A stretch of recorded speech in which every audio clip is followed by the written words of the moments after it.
नमस्कार. लक्ष्मीच्या पावलांनी या मालिकेच्या येणाऱ्या भागामध्ये जबरदस्त असा ट्विस्ट येणार आहे. तर इथे कलाचा आता गैरसमज झालेला असतो आणि म्हणून ती चांदेकरांचं घर सोडून तिच्या माहेरी गेलेली असते. तेव्हा इथे सरोजला हे कळतं आणि सरोजला खूप जास्त आनंद होतो. तसंही तिला अद्वैतचं आणि कलाचं लग्न मान्य नसतं. तेव्हा ती आपल्या मनामध्ये विचार करते की आता ही कला रागून घर सोडून गेलेली आहे. तेव्हा हिला मी आता माझ्या अद्वैतच्या आयुष्यातून कायमचं काढून टाकते. तेव्हा सरोज कलाला फोन करून घरी बोलावून घेते आणि म्हणते की आता घर सोडून तर तू गेलेलीच आहेस ना, तर माझ्या मुलाच्या आयुष्यातून कायमची निघून जा. तुझं नाव त्याच्याबरोबर जे जोडलं गेलेलं आहे ना, ते सुद्धा आता तोडून जा. तेव्हा इथे कलाला काही कळत नाही. तेव्हा सरोज म्हणते की घरी लवकरात लवकर ये. तेव्हा इथे अद्वैतला याबद्दल काहीही माहिती नसतं. तेव्हा कला आता घरी येते. तेव्हा सरोज तिला म्हणते की मी तुला इथे बोलावलंय ते मी तुला सून म्हणून स्वीकारले हे सांगण्यासाठी नाही, तर मी तुला आता कायमचं या घरातून जाण्यासाठी सांगते. ते म्हणजे तुला या डिव्होर्स पेपरवरती साईन करायची आहे आणि माझ्या अद्वैतच्या आयुष्यातून तुला कायमचं निघून जायचं आहे. तर इथे सरोजच्या मनामध्ये अजूनही कलाबद्दल राग असतो, पण अद्वैतच्या मनामध्ये कलाने आता जागा निर्माण केलेली असते. अद्वैतने कलाला प्रपोज करण्याचा अनेकदा प्रयत्न केलेला असतो, पण तो प्रयत्न काही यशस्वी ठरत नाही. कारण त्याआधी कलाने अद्वैतबद्दल मनामध्ये गैरसमज निर्माण करून घेतलेला असतो. तिला असं वाटत असतं की अद्वैतचं आपल्यावरती प्रेमच नाहीये, त्याचं प्रेम नैनावरती आहे. कारण नैना सुद्धा राहुल बरोबर त्या घरामध्ये लग्न करून आलेली असते. नैना आणि राहुल दोघं जण पळून गेलेले असतात. हे आता घरच्या लोकांना कळलेलं असतं. तेव्हा आबा म्हणतात की राहुल, तू त्या मुलीला पळून घेऊन गेला होतास ना, मग आता तिला या घरामध्ये लग्न करून आणायचं. आम्ही तिचा सून म्हणून स्वीकार करू. तेव्हा इथे राहुलचं आता जबरदस्तीने नैनाबरोबर लग्न लावून दिलेलं असतं. तेव्हा इथे नैनासुद्धा आता राहुल बरोबर लग्न करून चांदेकरांच्या इथे येते. तेव्हा चांदेकरांच्या इथे आल्यानंतर नैनाला राहुलचं खरं सत्य कळतं की राहुलच्या हातामध्ये या घराची सत्ता नाही आहे. तो तर त्या घरामध्ये आहे काय नाही काय कुणाला काही फरकच पडत नाही. जी काही सत्ता आहे ती सगळी अद्वैतच्या हातामध्ये आहे. या चांदेकरांच्या घरामध्ये सगळ्यात जास्त मोठ्या नातवाला म्हणजे अद्वैतला मान आहे, हे आता नैनाला घरी आल्यानंतर कळतं. त्यामुळे आता नैनाचं आणि राहुलचं लग्न झाल्यानंतर सगळं सत्य नैनाच्या समोर येतं आणि राहुल आणि नैनामध्ये वाद निर्माण होतो. लग्न होऊन सुद्धा राहुल ती रिस्पेक्ट नैनाला देत नाही, जी त्याने द्यायला हवी एक बायको म्हणून. तेव्हा आता राहुल आणि नैनामध्ये सतत भांडण चालू होतं. राहुल लग्न होऊन सुद्धा बाहेर जाऊन दारू पिऊन दुसऱ्या मुलींना फसवत असे, त्यांच्याबरोबर फ्लर्ट करत असे. ते आता नैनाच्या लक्षात आलेलं असतं. त्यामुळे आता नैनाला राहुलचा खरा चेहरा कळलेला असतो आणि ती म्हणते की या घरामध्ये तुझी किंमत आहे ना, ती मला कळलेली आहे. काडीमोड किंमत आहे तुझी. तुला कुणीही मान देत नाही, सगळा मान अद्वैतला देतात. मग तू मला का फसवलंस? तेव्हा इथे राहुल म्हणतो, अगं तू तरी काय वेगळं केलंस गं? तू पण मला फसवलंच होतंस ना.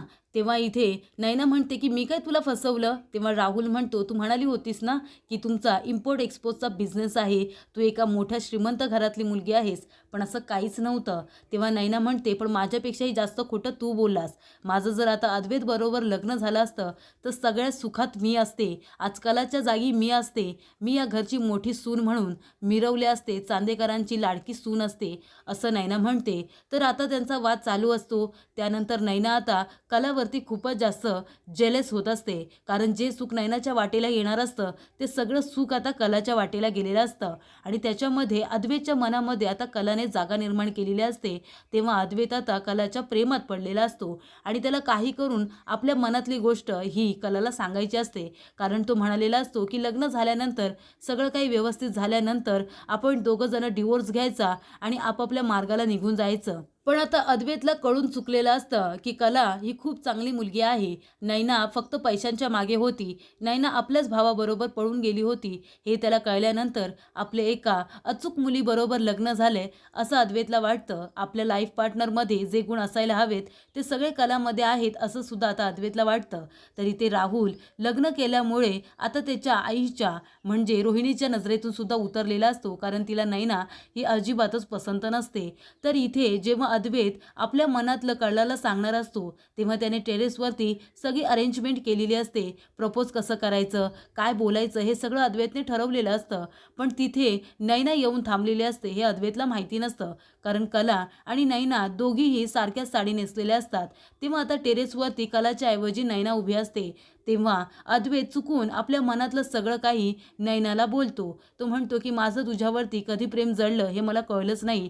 आता मी तुझ्याशिवाय राहू शकत नाहीये. आणि तो तिला प्रपोजसुद्धा करतो. मला आयुष्यभर तुझ्यासोबतच राहायचं आहे. अजून मला कुणाचाही विचार करायचा नाहीये, असं अद्वैत म्हणतो. तेव्हा कला मागे उभं राहून सगळं काही ऐकत असते आणि पुढे नयना उभी असते हे अद्वैतला माहिती नसतं. तेव्हा कलाला असं वाटतं की अद्वैतचं आपल्यावरती नाही तर नयनावरती प्रेम आहे आणि म्हणूनच तो नयनाला प्रपोज करतोय. तेव्हा ती मनामध्ये विचार करते, जर अद्वैत नयनावरती प्रेम करतो मग मी त्याच्या आयुष्यामध्ये राहणं हे चुकीचं आहे. आणि ती विचार करते की मी माझ्या माहेरी निघून जाते आणि अद्वैतला या नात्यातून मी मुक्त करते. तेव्हा अद्वैतने तिच्यासाठी सरप्राईज गिफ्ट वगैरे आणलेलं असतं आणि अंगठीसुद्धा आणलेली असते. पण कला काही वरती येत नाही, ती मागूनच निघून जाते आणि नंतर तो बघतो तर तिथे नयना असते. तेव्हा तो म्हणतो की तू इथे काय करतेस? तेव्हा नयना म्हणते मला माहिती नव्हतं ही अरेंजमेंट सगळी तू केली आहेस. मला असं वाटलं की राहुलने केली आहे की काय. तेव्हा इथे नयना म्हणते की अद्वैत तुझ्या मनामध्ये अजूनही माझ्याबद्दल जागा आहे का? तेव्हा अद्वैत म्हणतो अजिबात नाही. माझ्या मनात फक्त कलाने जागा निर्माण केलेली आहे आणि कलाशिवाय आता मी दुसरा कुणाचाही विचार करणार नाही.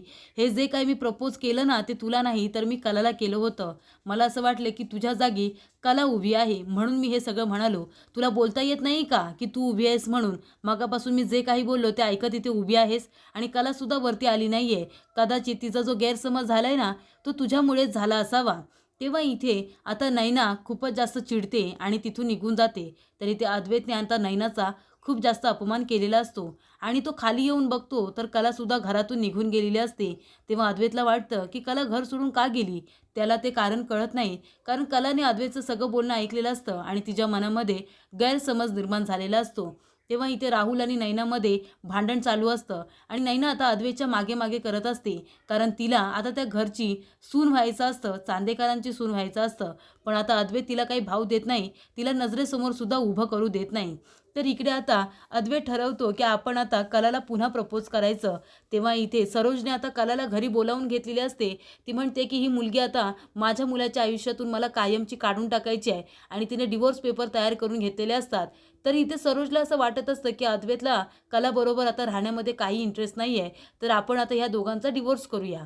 तेव्हा आता कलाला घरी बोलावलेलं असतं. तेव्हा कला विचारते की तुम्ही मला कशाला बोलवलेत मॅडम? तेव्हा सरोज म्हणते की तू हे घर सोडून गेली होतीस ना, कायमची निघून जा, या डिवोर्स पेपरवरती साईन कर. तेव्हा इथे कलासुद्धा डिवोर्स पेपरवरती साईन करायला जाते. तिला असं वाटतं की अद्वैतला सुद्धा माझ्याबरोबर राहायचं नाही आहे, त्याचं अजूनही नयनावरती प्रेम आहे. मग मी त्याला ह्या नात्यामध्ये का अडकवून ठेवू? मी त्याला डिवोर्स देते. तेव्हा इथे कला आता डिवोर्स पेपरवरती साईन करायला तयार होते. तेवढ्यातच इथे अद्वैतला कळतं की आता कला घरी परत आलेली आहे. तेव्हा तो घाईघाईने घरी येतो आणि तो विचारतो अंजूला की कला कुठे आहे? तेवढ्यातच अंजू म्हणते की कलाताई वरती टेरेसवरती आहेत. तेव्हा तिथे अद्वैत धावत पळत जातो आणि बघतो तर तिथे नयना उभी असते. पण अद्वैतला वाटतं की ती कला आहे. तेव्हा अद्वैत म्हणतो की कला बरं झालं तू आलीस. माहिती आहे मी तुझी किती आठवण काढत होतो, मी तुला किती मिस करत होतो. माझ्या मनातलं तुला कधीपासून मला सांगायचं आहे. आणि तो पुन्हा आता कलाला प्रपोज करतो. पण तिथे नयना असते. तेव्हा नयना मागे वळून बघते आणि म्हणते तू खरंच कलावरती प्रेम करतोयस का अद्वैत? तेव्हा इथे अद्वैत म्हणतो तू इथे काय करतेस? मला असं वाटतंय की मागच्या वेळेला सुद्धा तुझ्यामुळे आमच्यामध्ये गैरसमज निर्माण झाले आणि कला घर सोडून निघून गेली होती. तू आताच्या आता खाली जायचं आहे आणि सगळ्यांना सांगायचं आहे तुझ्यामुळे माझ्यामध्ये आणि कलामध्ये गैरसमज निर्माण झालेले आहेत. आणि आता अद्वैत चांगलंच धमकावतो आणि तो म्हणतो की आताच्या आता खाली जा आणि कलाला खरं सत्य सांग. मी तिला इथे प्रपोज करायला आलो होतो पण तिथे तू उभी राहिली होतीस. कदाचित कला तुलाच बघून इथून निघून गेली असेल, कळलं तुला? तेव्हा आता अद्वैतचा राग बघून नयना खूपच जास्त घाबरते आणि आता कला डिवोर्स पेपरवरती साईन करायला जात असते. तेवढ्यातच तिथे नयना येते आणि म्हणते कला तू काय करतेस? हे बघ तू डिवोर्स देऊ नकोस अद्वैतला. अद्वैतचं तुझ्यावरती प्रेम आहे. तो आता टेरेसवरती तुलाच प्रपोज करायला आला होता. पण मागच्या वेळेला सुद्धा मीच तिथे होते आणि त्याने तुला समजून मला प्रपोज केलं होतं. पण अद्वैतचं खरोखर तुझ्यावरती प्रेम आहे.